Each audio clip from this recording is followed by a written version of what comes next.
ان قدر ربنا ليا النجاح يا جماعه مركز فرشوط عايز اوجه له رساله. اختار اللي يعني ما تدخلش اي عوامل في اختيارك، سواء في ابو تشت او في فرشوط، للاثنين. انا ممكن احبك، ممكن ابقى جريبك، ممكن اتلوم منك، ممكن، انما ده مش معيار اختيار لعضو مجلس نواب. معيار الاختيار عليه عوامل اخرى تانية كتير. ما تفكرش خالص دلوقتي في الخدمات، ده هيبدي مركزه ويسيب مركزنا، ده لو جت ميه هيدخلها هنا مش هيدخلها هنا. لا والله العظيم اطلاقا، وربنا شاهد وعالم على دي امانه ومسؤوليه امام الله سبحانه وتعالى، اولا قبل ما تكون امام البشر.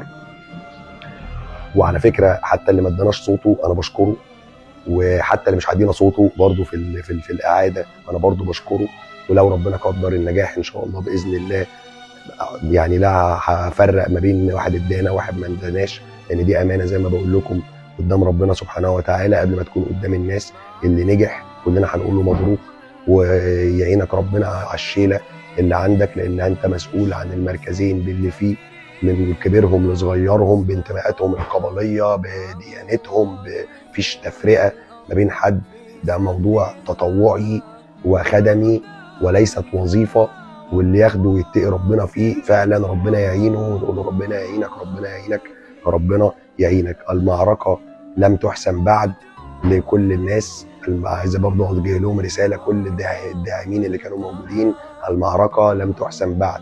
وعاوز اشكر جميع الهيئات القضائيه، سواء من النيابه الاداريه او من هيئه قضايا الدوله، جميع المستشارين بشكل عام في اللجان الفرعيه وفي اللجنه العامه للفرز، على ما بذلوه من جهد لاخراج العمليه الانتخابيه بهذا الشكل الرائع والذي اثنى عليه الجميع. عايز اشكر جميع الادارات، المجالس المحليه اللي اخرجوا الموضوع بهذا الشكل التنظيمي وتكبدوا عناء. عاوز اشيد بجميع المرشحين المحترمين القامات الذين طبعا اللي موجودين في الاعاده واللي خرجوا، ولكن اللي خرجوا احب اوجه لهم رساله ان لا يعني تقفوا عند هذا واستكملوا المشوار. كلنا يعني الانتخابات دي مباراه، وكل 5 سنين او حتى حل المجلس ايهما اقرب مباراه. الاهلي والزمالك واحد بيكسب واحد يخسر، اللي بيطلع بره طبقا برضه طبعا للحصر العددي لسه النتيجه ولسه الطعون شغاله، واحنا بنحترم العمليه الانتخابيه بجميع مراحلها طبقا لتعليمات الهيئه الوطنيه للانتخابات. فيعني ان قدر ربنا ايا كان اللي يطلع من السبق يستكمل مسيرته ويستكمل خدماته ويحاول ان هو يغير للافضل ويستعد ان شاء الله للجوله اللي جايه، وبالتوفيق ان شاء الله باذن الله للدورات القادمه. حتى اللواء مرتضى ابو سحلي الذي اعلن انه سيتم الاعاده معاه من فرشوط، راجل اخ اكبر، وانا بكن له كل الاحترام وكل التقدير.